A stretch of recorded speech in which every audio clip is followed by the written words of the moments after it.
What's up everybody, Kinetic here, and welcome back to Dragon Age Inquisition by your requests, and this has been quite a long time coming. I apologize for the wait. Some people have been requesting this since what I call Season 1 of my specialization builds, but here it is finally, and it's, I think, quite a different mix from what I've done previously for Cassandra. This is, of course, designed with a sword and shield for her, and we're going to take a different approach to what I normally do for my tank builds, even not include no charging bull.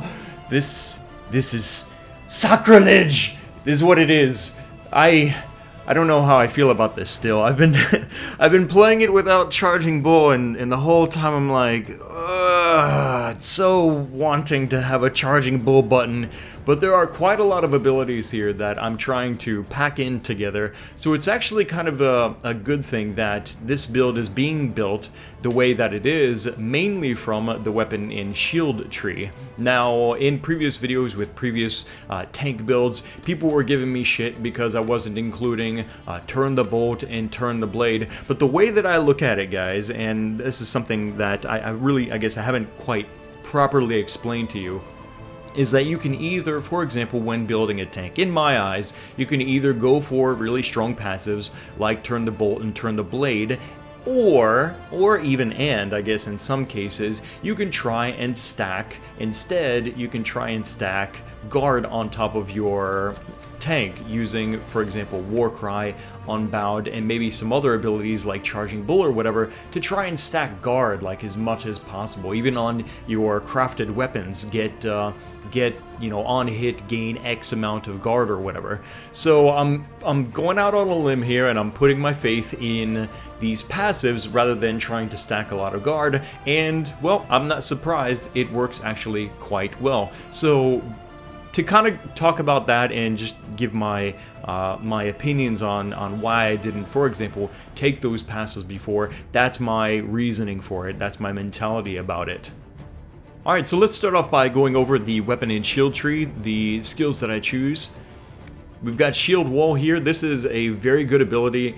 It's somewhat situational in my eyes. I don't think that it's really necessary for your average fights, but can definitely be a big health saver, even a lifesaver, I suppose. You could look at it for certain boss encounters. For example, the sledgehammer guys can be dealing a lot of damage and knocking you around if you don't have shield wall. Dragons, of course, with tail swipes and claw attacks will deal major damage and knock you around without shield wall, but I don't think it's an ability that you necessarily have to have on you at all times. To me, it's kind of something that you can kind of switch around with.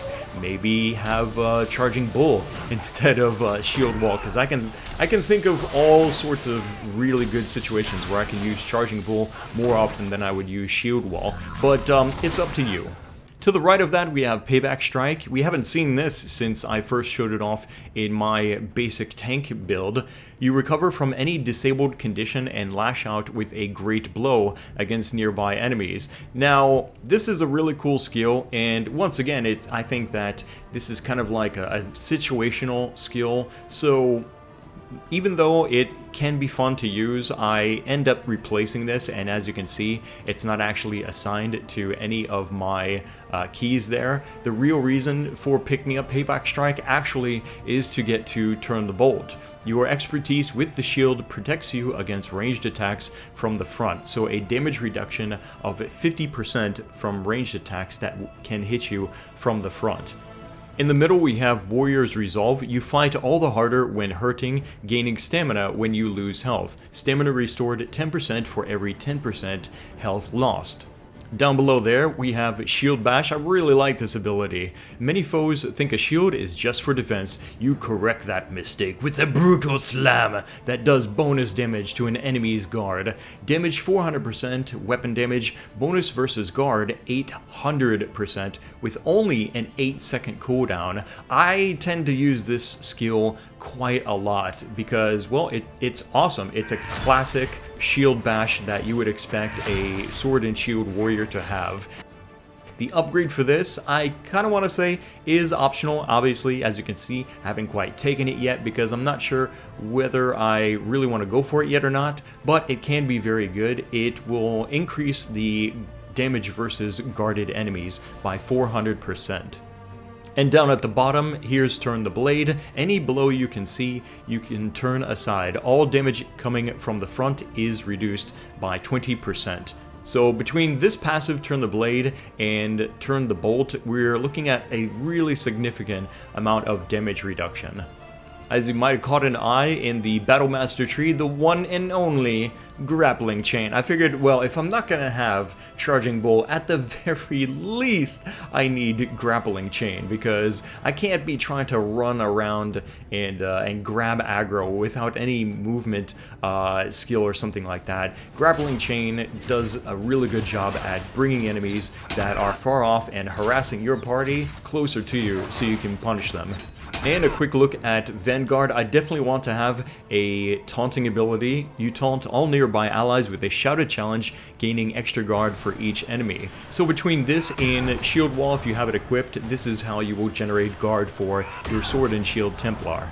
Alright, so let's take a look at the Templar. Now before, I didn't take certain upgrades, and that's because I still think actually that by taking all of these skills and their upgrades, like for example Spell Purge with Spell Shatter, it makes the Templar just incredibly overpowered that even on Nightmare difficulty, it makes rifts really a breeze, and for me it takes the challenge out. That's why I didn't take it before. A lot of people were kind of giving me shit for that, but I still stand by my opinion that you don't necessarily need it, but if you want the power, certainly it's there. Let's go over the skills, shall we? I was just talking about Spell Purge.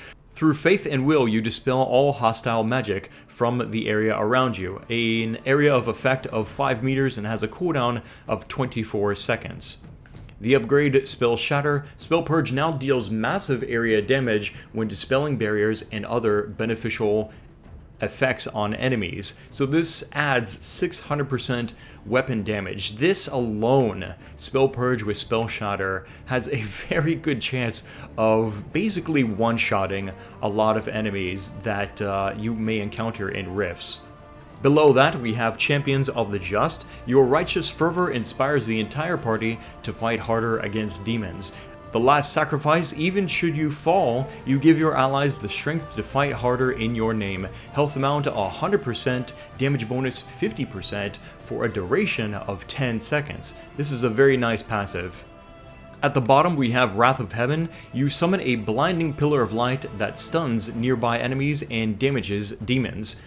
400% weapon damage in an area of effect of 4 meters, stun duration 4 seconds, and a cooldown time of 24 seconds. The upgrade for Wrath of Heaven is Embrace the Light. Wrath of Heaven does even more damage to demons and leaves them stunned for longer. Damage bonus of 300% and stun duration of 2 seconds. Now, combining Wrath of Heaven's stun plus the Spell Purge, this is where it gets really ridiculously OP. We have a detonator ability that when you use Spell Purge on incapacitated foes, aka stunned enemies like Wrath of Heaven, then it performs a combo, and of course by dealing a combo you get extra effects and almost always extra damage. Over here, just above Wrath of Heaven, there is no darkness. Your faith is your protection against the elements, and not for you alone. The entire party gains increased resistance to fire, ice, electric, and spirit damage by 10%. Above that, Maker's Will, your party attacks have a chance to weaken their targets by 5% for a duration of 6 seconds.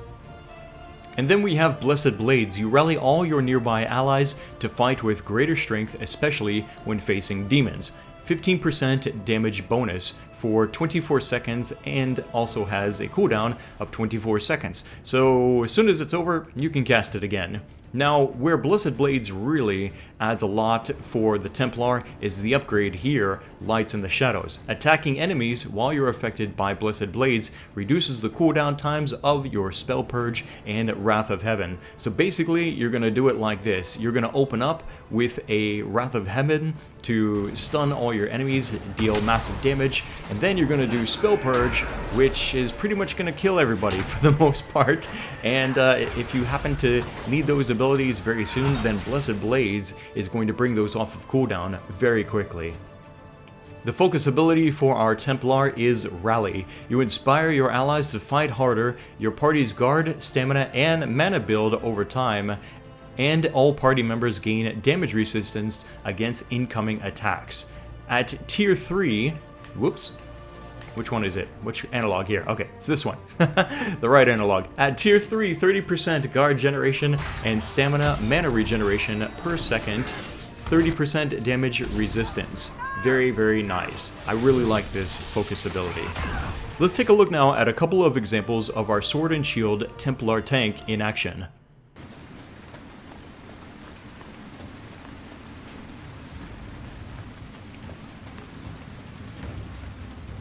There's the keep the mayor talked about, and the bandits. The walls look sturdy. Taking it wouldn't be easy.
This place would be an asset to our agents if you claimed it.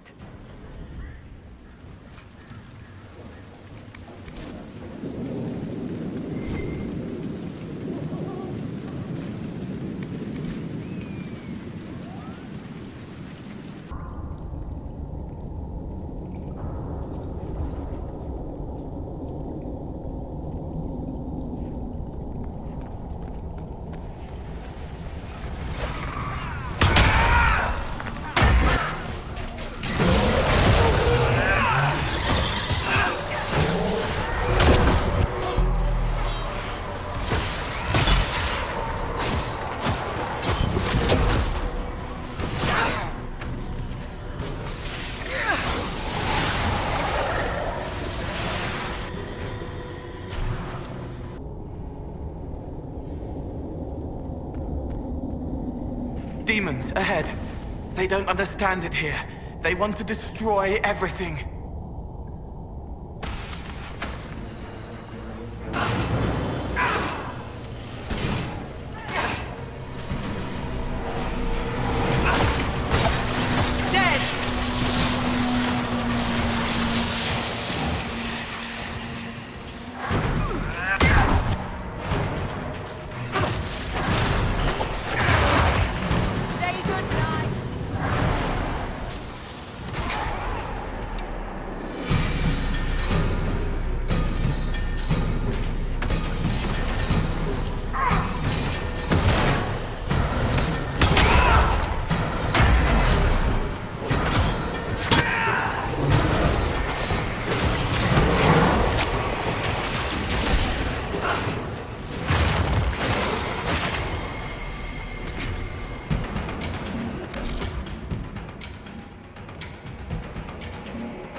More coming!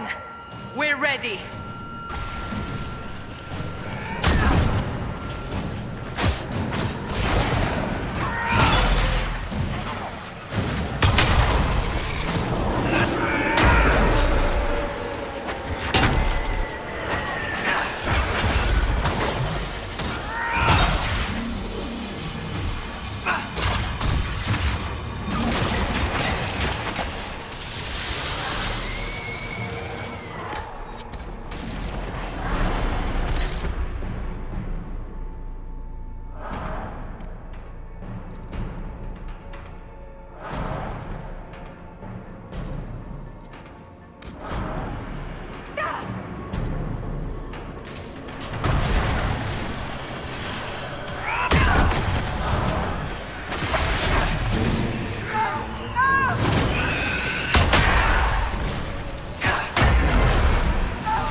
Work. The dead should now lie where they fall. Let's tell the mayor. They were hurting and we helped. Their lives are better because of us.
Thanks for watching this video on my Sword and Shield Templar here in Dragon Age Inquisition. I hope that scratches the itch that you guys have had to see Cassandra or even a main character build for a Sword and Shield Templar. When you go to put these abilities together, especially with these upgrades, like I said, you're going to feel incredibly powerful. If you want a little bit more challenge out of playing this build, then I would recommend maybe holding back getting some of those upgrades. If you want to feel like just a godly Templar, then by all means splurge and get all the upgrades from the Templar tree. Let me know what you think in the comment section below. Click the like button to support these Dragon Age Inquisition videos, and stay subscribed because more builds are coming up soon. Thanks again for watching. My name is Kinetic, and I'll see you next time.